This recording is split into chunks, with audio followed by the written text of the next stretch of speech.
Baik, Assalamualaikum warahmatullahi wabarakatuh.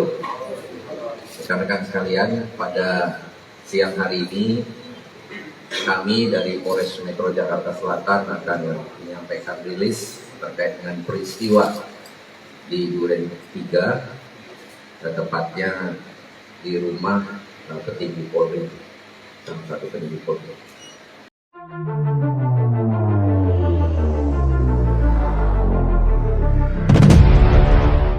Jadi kejadian pada hari Jumat sekira pukul 17.00. Jadi pada saat itu kami Polres Metro Jakarta Selatan mendapat laporan dari masyarakat. Masyarakat yang melapor adalah kebetulan pejabat Polri, yaitu Bapak Kadif Propam, tentang adanya kejadian di rumah beliau. Atas laporan tersebut kemudian kami Kasat Reskrim memimpin tim untuk melakukan pengecekan TKP dan melakukan olah TKP. Setelah itu prosedur biasa kami dilaporin oleh Kasat Reskrim dan kemudian kami juga melakukan pengecekan ke TKP dan memimpin mengawasi para penyidik melakukan olah TKP di sana. Jadi prosedur ini memang sama normal seperti peristiwa lain, bukan karena Pak Kadif Propam yang melapor, tapi semua masyarakat kita anggap sama, ada asas equality before the law. Pada saat kami melaksanakan olah TKP, di TKP kami menemukan seorang yang sudah tergeletak dengan berlumuran darah, berada di dekat tangga naik ke atas, tepatnya arah masuk ke kamar mandi yang ada di bawah tangga. Dari situ kemudian kami prosedural melakukan menghubungi tim Inafis, kemudian tim Inafis dan identifikasi datang dan melakukan olah TKP bersama, dan kemudian kami juga menghubungi Palang Hitam untuk nantinya membawa jenazah tersebut ke rumah sakit untuk dilakukan otopsi.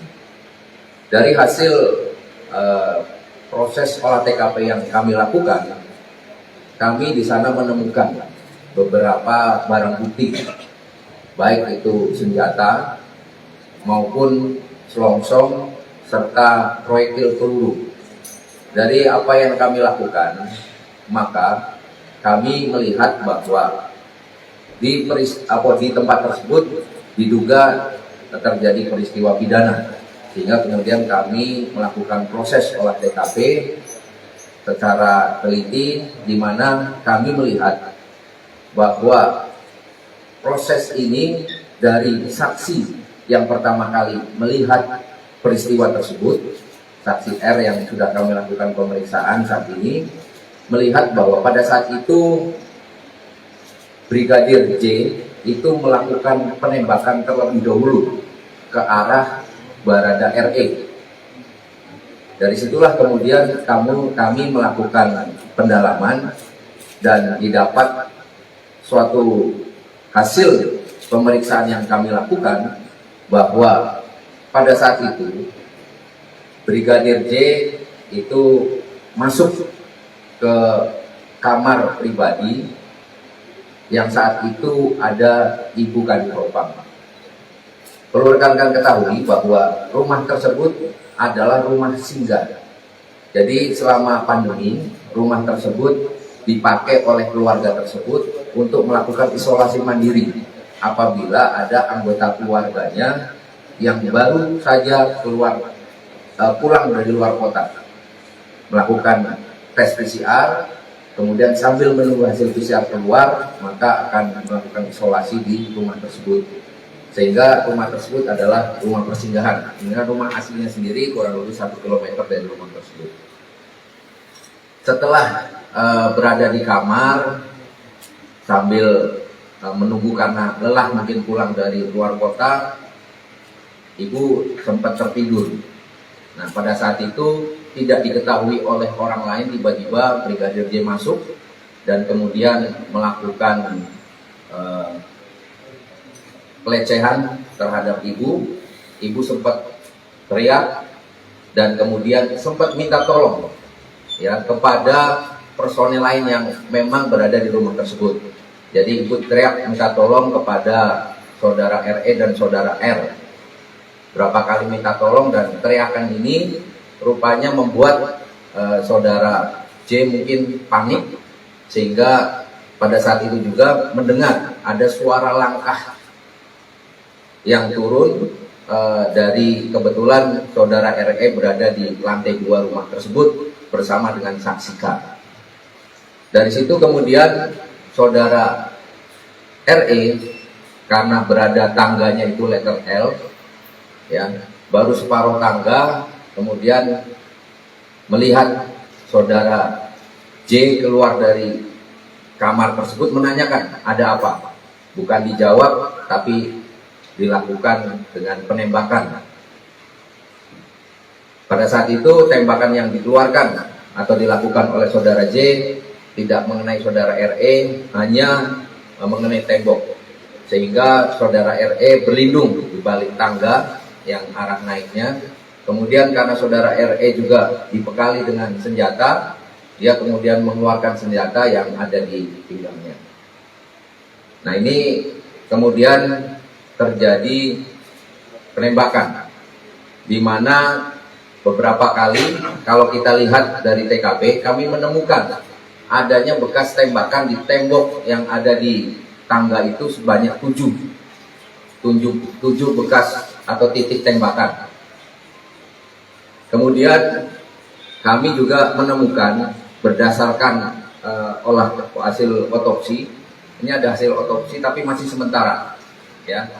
Jadi karena masih sementara tidak akan kami bacakan semua, namun kami sudah mendapatkan dari Rumah Sakit Polri Kramat Jati, di mana dari hasil otopsi tersebut disampaikan bahwa ada 7 luka tembak masuk dan 6 luka tembak keluar, dan 1 proyektil bersarang di dada. Perlu kami jelaskan bahwa saudara RE itu menggunakan senjata Glock 17 dengan magazen maksimum 17 butir peluru. Dan kami menemukan di TKP bahwa barang bukti yang kami temukan tersisa di dalam magazen tersebut 12 peluru. Artinya ada 5 peluru yang dimuntahkan atau ditembakkan. Sedangkan saudara J itu kami menemukan atau mendapatkan fakta bahwa yang bersangkutan menggunakan senjata jenis HS, 16 peluru di magazennya, dan kami menemukan tersisa 9 peluru yang ada di magazen. Artinya ada 7 peluru yang ditembakkan. Dan ini sesuai dengan apa yang kami temukan di TKP, bahwa di dinding kami menemukan ada 7 titik bekas tembakan yang ada di dinding tembok tersebut. Dari 5 tembakan yang disampaikan atau dikeluarkan oleh Barada RE, tadi disampaikan bahwa ada 7 luka tembak masuk. Ini perlu kami jelaskan bahwa ada beberapa luka tembak yang 1 peluru ada 2 luka tembak. Jadi yang pertama pada kelingking atau jari manis di sini itu sempat karena posisi saudara RE menggenggam senjatanya dengan 2 tangan, kemudian peluru yang ditembakkan oleh saudara RE itu, ulangi, saudara J menembakkan dengan menggunakan 2 tangan. Peluru yang ditembakkan oleh saudara RE itu mengenai kelingking dan tembus sampai ke badannya, sehingga itu dihitung 2. Kemudian ada juga peluru yang mengenai lengan sebelah dalam juga tembus ke tubuhnya, jadi itu dihitung 2. Begitu pula ada 7 tembak keluar, itu juga sama dihitung dari, ulangi, 6 tembak keluar karena 1 bersarang. Jadi yang dari kelingking tadi 1 masuk dihitung, 1 lagi keluar. Kemudian yang di telapak sini pergelangan juga 1 masuk dihitung, 1 keluar. Itu rekoset yang itu meninggalkan luka mungkin seperti sayatan. Dari apa yang kita lakukan, kemudian kami saat ini sedang melakukan pemeriksaan uji balistik terhadap barang bukti yang kami temukan. Ya, ini tadi 2 senjata, yaitu senjata Glock dan senjata HS, serta kami juga mengirimkan proyektil maupun selongsong peluru ke Puslapor Polri, dan nanti kami akan menunggu hasilnya. Selain itu juga kami masih menunggu hasil otopsi yang akan dikeluarkan secara resmi oleh Rumah Sakit Polri Kramat Jati terhadap jenazah yang dilakukan otopsi di Rumah Sakit Kramat Jati tersebut. Kemudian kami juga saat ini sudah mengirimkan tim psikologi untuk memberikan semacam terapi psikologi kepada orang-orang yang saat itu ada di TKP. Jadi orang-orang yang ada saat itu di TKP selain Barada RE juga ada saksi lain, yakni saksi R dan saksi K, serta juga Ibu Kepala Divisi Propam Polri. Itu juga kita lakukan pembinaan secara psikologi karena kita tahu bahwa saat itu banyak juga peluru yang ditembakkan di sana, kurang lebih berarti 5 tambah 7 ada 12 peluru. Proses penyelidikan maupun penyidikan yang saat ini kami lakukan masih terus berlangsung. Kami saat ini sudah menyelesaikan pemeriksaan terhadap 4 saksi dan 2 lagi saksi sedang proses kami lakukan permintaan keterangan saat ini. Kami belum berani menyampaikan itu selesai sebelum yang bersangkutan menandatangani berita acara pemeriksaan. Jadi proses masih berlangsung terhadap 2 saksi. Kemudian kami juga nantinya setelah hasil lapor maupun hasil otopsi keluar, tentunya kita akan meminta keterangan ahli, yakni ahli forensik dari dokter forensik maupun dari laboratorium forensik, guna mendukung fakta-fakta yang kami temukan di TKP.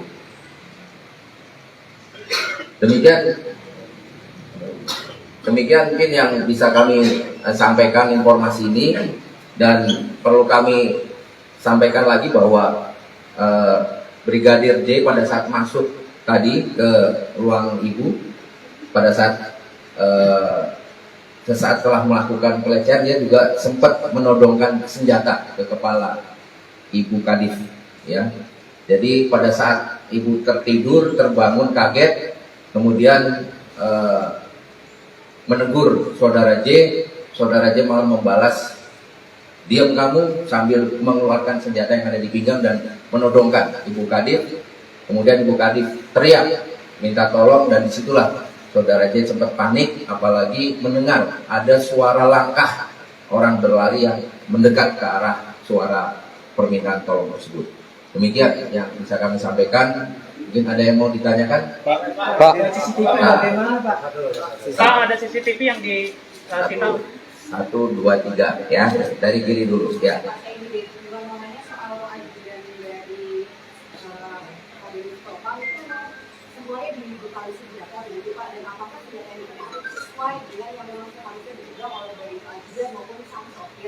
Dan ini kan kalau misalnya Kadif Propam pada saat kejadian sudah berada di luar, sudah pastikan apakah saat kejadian itu tidak seharusnya mengikuti proses begitu, dan kemudian kenapa akhirnya kami baru saat kejadian itu?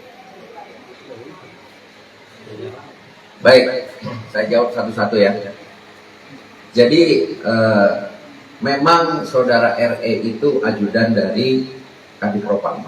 Namun pada saat itu yang bersangkutan mendapat tugas untuk membantu mengamankan atau mengawal putra beliau keluar kota, sehingga prosedur karena beliau juga baru pulang dari keluar kota, maka sama dengan keluarga yang lain, yang bersangkutan juga melakukan isolasi dulu sambil menunggu hasil tes PCR yang dia lakukan bersama keluarga yang lain. Kemudian perlu kami sampaikan bahwa pada hari Jumat, sesaat kami setelah menerima laporan masyarakat tentang adanya peristiwa tersebut, masyarakat yang dimaksud adalah langsung Pak Kadif Propam yang melaporkan pada kami melakukan proses tindakan kepolisian. Dan apa yang kami lakukan semua pada saat itu sama dengan kami melakukan pada TKP-TKP lain. Kami memanggil tim Inavis, kami memanggil tim identifikasi, kami juga memanggil palang hitam, mobil ambulan dan sebagainya, semua di sana proses yang dilaksanakan sudah sesuai prosedur standar SOP kepolisian dalam menangani perkara atau laporan masyarakat. Nah, mungkin teman-teman pada saat itu ya karena malam Idul Adha ya, karena ada sebagian yang Idul Adha-nya hari Sabtu, sehingga mungkin teman-teman banyak konsentrasi ke Idul Adha, jadi tidak konsentrasi ke Polres, padahal Polres sedang melakukan olah TKP di sana. Ya. Senjata tersebut adalah senjata standar, senjata dinas ya milik Polri yang memang dibekali. Jadi rekan-rekan semua bahwa ajudan ataupun pengawal itu tugasnya mengamankan orang yang dikawal. Ya tentunya untuk mengamankan karena Polri memang salah satu instrumennya dibekali ada senjata, ya dia dibekali senjata. Jadi memang ini sudah sesuai dengan SOP dan prosedur standar yang ada di kepolisian. Demikian. Tengah. Pak, ini Pak, terkait soal Brigadir J kan ini soal jarinya putus. Ini tuh kenapa jarinya bisa putus? Apakah jari tersebut dipotong atau bagaimana? Kemudian dari keluarga Brigadir J ini tidak terima kalau misalnya dituduh melecehkan istri dari Kapani Propam. Mereka meminta penjelasan itu sendiri. Kalau misalnya tidak ada rekaman CCTV yang bisa dibilang pelecehan. Kemudian saat ini status dari Baradae ini seperti apa? Apa sudah jadi tersangka atau sudah ditahan? Dan jika sudah tersangka dan ditahan, rekamannya berapa? Oke, baik, saya jawab. Tadi sudah saya jelaskan bahwa pada saat Brigadir J melakukan penembakan terhadap Barada RE, itu dia menggenggam senjatanya dengan menggunakan dua tangan. Dan disampaikan pula bahwa tadi ada peluru yang mengenai jari kelingking dari Brigadir J itu sendiri, yang kemudian tembus dan mengenai bagian tubuh yang lain. Jadi bukan karena ada potongan atau yang lain, tapi saya tegaskan ini bahwa semua luka yang ada pada tubuh Brigadir J berdasarkan hasil otopsi sementara itu berasal dari luka tembak. Kemudian perlu kami jelaskan bahwa Polri dalam hal ini tentunya kami melakukan proses pengungkapan tindak pidana secara scientific crime investigation. Semua alat bukti akan kami kumpulkan. Ingat bahwa 184 KUHP ada 5 alat bukti yang harus dikumpulkan oleh Polri. Yang pertama keterangan saksi, yang kedua keterangan ahli, yang ketiga ada surat atau dokumen, yang keempat petunjuk, dan kelima keterangan terdakwa. Jadi 5 alat bukti ini sudah diatur dalam KUHP, dan kami tentunya akan berupaya secara scientific crime investigation tersebut untuk mencari alat-alat bukti yang memang diatur dalam KUHP tersebut. Dan sampai saat ini berdasarkan alat bukti yang kami dapatkan, kami belum menemukan adanya alat bukti yang menguatkan persangkaan tadi terhadap saudara RJ yang melakukan pidana. Dan kami juga mendapatkan bahwa di rumah tersebut memang kebetulan CCTV-nya rusak kurang lebih 2 minggu yang lalu. Sejak 2 minggu yang lalu. Sehingga tidak dapat kami dapatkan. Namun demikian tentunya kita tidak berhenti sampai di situ. Secara scientific crime investigation kami bisa berusaha untuk mengungkap, membuat terang peristiwa ini dengan mencari alat bukti lain secara saintifik. Nah tentunya kami juga mencari juga alat bukti pendukung. Ya ini kami sudah mendapatkan CCTV dari sekitar rumah tersebut yang merupakan atau bisa membuktikan petunjuk adanya proses ataupun orang-orang yang mungkin ada berada di rumah tersebut. Demikian. Terakhir. Ini klarifikasi dari keluarga Brigadir J ini, dia mengaku kalau di jasad Brigadir J itu ada luka sayatan di leher, di bibir dan di mata. Jadi apakah luka sayatan itu hasil dari serbetan peluru atau keterangan dari keluarga ini salah? Ya, cukup. Saya jawab bahwa hasil otopsi sementara menjelaskan bahwa memang ada luka, ya. Saya bacakan boleh? Tapi ini sementara ya. Nomor 2. Ya. Ditemukan 7 buah luka tembak masuk pada, ya. Ini ada beberapa 7 itu, tapi saya sampaikan tadi sesuai dengan pertanyaan Anda. Kelopak bawah mata kanan. Jadi terjawab ya, bahwa luka sayatan yang ada di kelopak kanan bawah mata itu adalah karena luka tembak masuk. Ya. Oke? Statusnya ini gimana? Statusnya gimana, Pak? Kalau emang di atas dan di kemana dong? Kalau emang Ini hasil visum otopsi. Mohon maaf, saya juga bukan dokter. Ya, ini saya bacakan. Kalau Anda protes, saya juga nggak tahu, kan? Pak, kalau untuk statusnya Pak, Coba lagi ya. Dari keluarga. Jangan semua bingung saya nanti. Ya, yang tinggi. Pak Barada berada di rumah singgah karena mengawal anaknya Pak Kadif yang usai dari luar kota. Apakah anaknya juga ada di situ? Yang Tidak. pertama, keluarga menduga luka pada bibir bawah, hidung, dan ini akibat benda tumpul. Ya, jadi perlu saya tegaskan bahwa kami tidak mau berasumsi, ya, bahwa tadi kami mendasari pada hasil otopsi sementara yang dikeluarkan oleh dokter forensik Rumah Sakit Polri. Ya, tentunya kita juga nanti akan melihat hasil resminya sambil kita nunggu kapan. Nah, tentunya akan kita koordinasikan dengan pihak dokter forensik untuk bisa segera mengeluarkan hasil resminya, sehingga itu juga bisa membuat ataupun menambah kaya proses penyelidikan maupun penyidikan yang kami lakukan.